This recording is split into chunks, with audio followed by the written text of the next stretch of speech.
So the other night, I was playing this seemingly simple indie game. I looked up and I'd suddenly lost hours of my life. Just gone. I'm not alone, right? Like, this happens to you too? Why does this happen when we play games? The game was Drill Core. At first glance, it looks like a pretty straightforward game, inspired by Dome Keeper, Wall World, or Feed the Deep. Harvest the day, survive the night, repeat. But what started as a simple process of collecting resources to create a base turned into an epic journey of harvesting ever deeper in an endless cycle of manic collection and breath-holding defense. I felt at once overwhelmed with decisions and empowered with choice, which made me wonder, how do games with such simple concepts hook us in for hours at a time? At the beginning of an RTS game like Starcraft, the decisions you make are pretty much always the same. Collect resources, set up a base, start creating units, and explore. They are quite easy to make, and you have plenty of time to make them. Before long though, the decisions and the number you have to make escalate. There can be multiple fights happening across the map simultaneously. A base might run out of resources and needs to be relocated. You might unlock a new tier of technology. As the game progresses, these happen more often, with more of them, until you win or lose. Tetris is surprisingly similar to Starcraft. Early on, your decisions are slow and paced out. Where to put a piece is obvious, and you have a generous amount of time to make it. As the game progresses, these decisions become more complicated, and the speed you need to make them escalates, until, inevitably, you fail.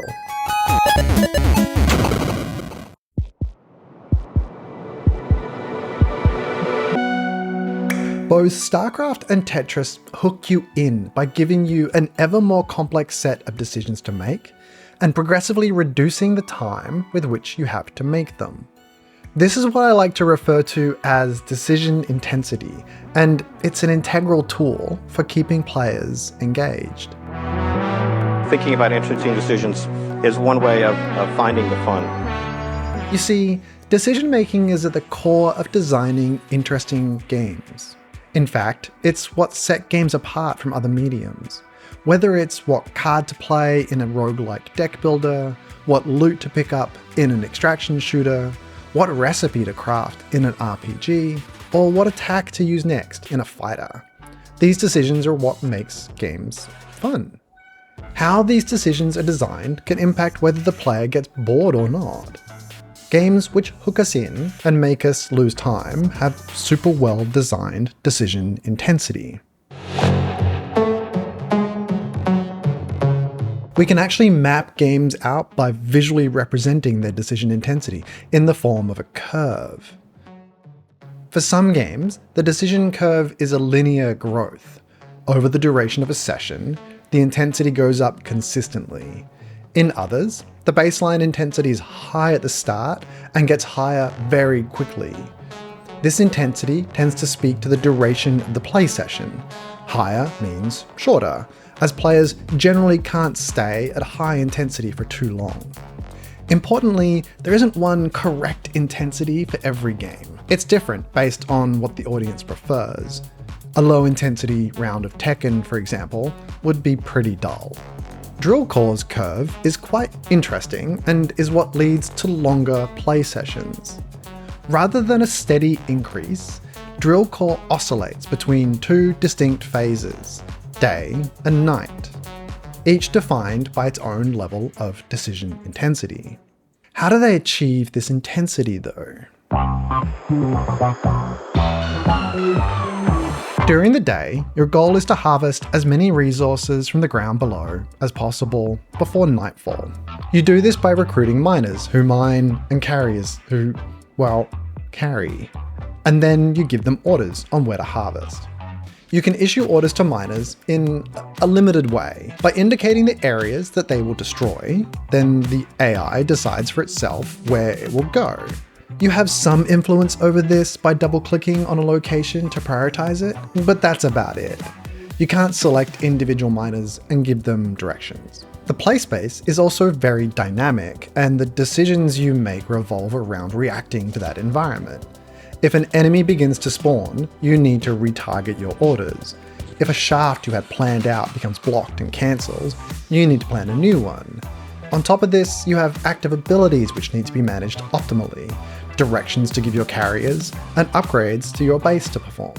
These decisions all happen in really quick succession and usually with some amount of randomness to them. This all leads to the daytime mining operations being quite high intensity. At night, when the enemy is attacking, you actually do less. You are forced to cease mining operations and focus on defending your base from waves of attackers that come from above. While thematically the tension is quite high, there aren't as many decisions for the player to make at night. The resources you collected during the day have already been spent, and there's no more trickle coming in. You may have an active ability in the form of shooting a cannon, but even that occurs rarely due to the long cooldown, and there's little depth to the choice. This results in a phase which is quite low intensity, which is good. It gives the player a chance to slow down and kind of catch their breath. This break is really important.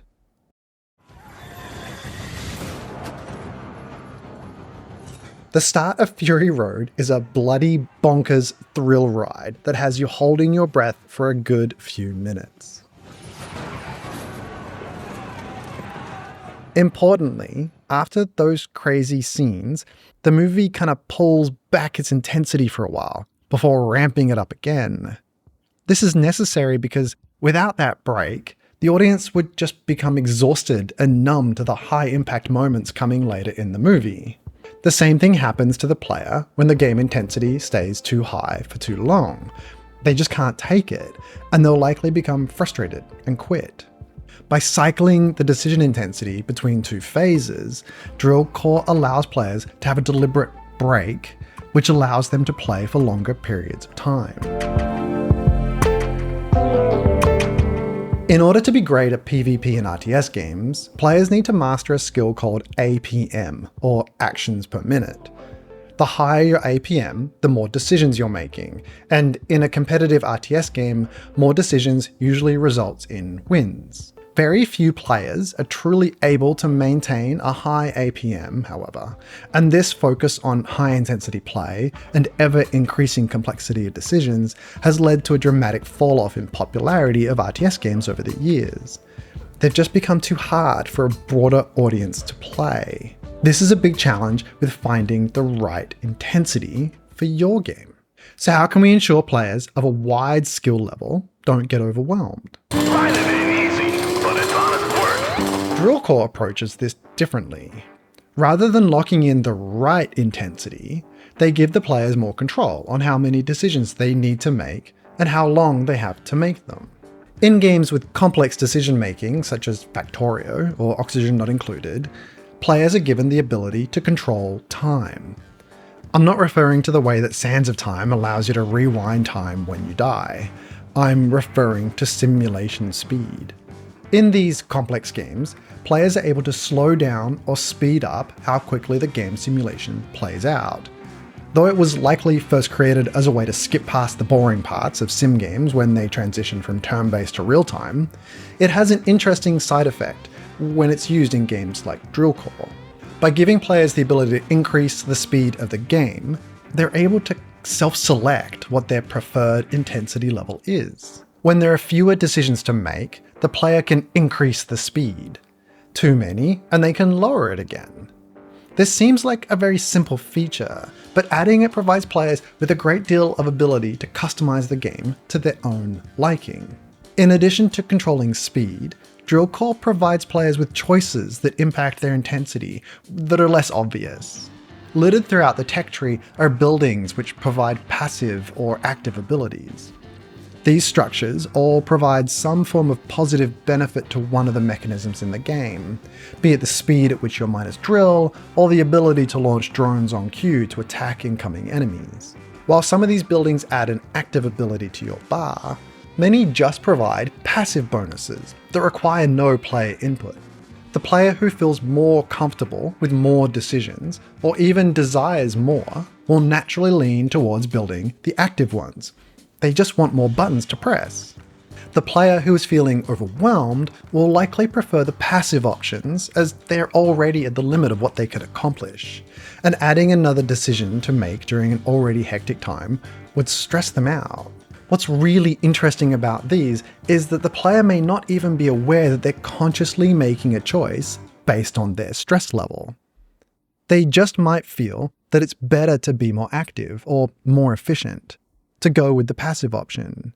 These are likely informed due to how they are handling the game at the moment. So we can clearly see just how games can leverage decisions to hook players in. But it's not as simple as just giving players decisions. These decisions need to have meaning and depth appropriate to their impact. The cadence with which decisions are presented affects the intensity the players will experience. And by giving players some control over both the number and the cadence of decisions they need to make, we allow players to enjoy making these choices under the pressure that they are comfortable with. Drill Core combines many of these features wonderfully, and is a great opportunity to learn how to do it ourselves. I hope you found this valuable. If you like this, please check out my video on Thronefall, where I break down how to make a game that is both simple and complex. I think you'll like it. For now though, thanks for watching, and I'll see you again next time.